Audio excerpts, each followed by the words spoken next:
pagsasagawa ng rapid damage assessment and needs analysis, kung saan ito po ay isang mekanismo upang malaman kung gaano ang damages, the extent and degree of damages in the affected population.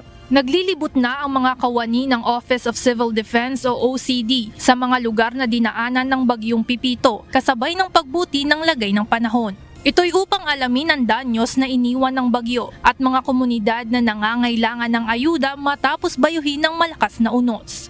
Kabilang sa mga lugar na winasiwas ng bagyo ang Catanduanes at ilang bahagi ng Bicol, Aurora, Cagayan at Cordillera.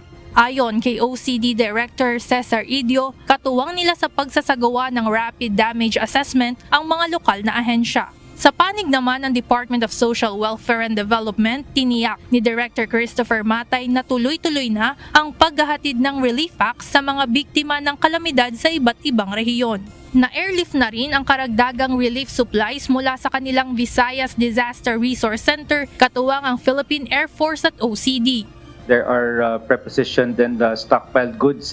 OCD is helping a lot in the logistics sa pagpapadala pa ng more of these family food packs in the affected regions. Samantala, nilinaw naman ng OCD na sa ngayon ay nananatiling zero casualty ang kanilang record kaugnay ng pananalasan ng Bagyong Pipito. Ayon kay Director Idio, under validation pa ang ulat hinggil sa pagkasawi ng isang individual sa Camarines Norte na unang binanggit ni Pangulong Ferdinand Marcos Jr.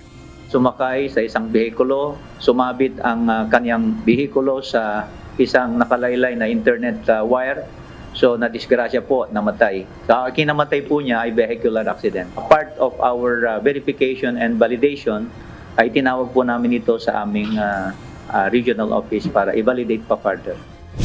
Naniniwala ang OCD na naging susi ang maagap na evacuation at pagsunod sa abiso ng ating mga kababayan, kaya walang masyadong naiulat na casualty kahit napakalakas ng bagyo.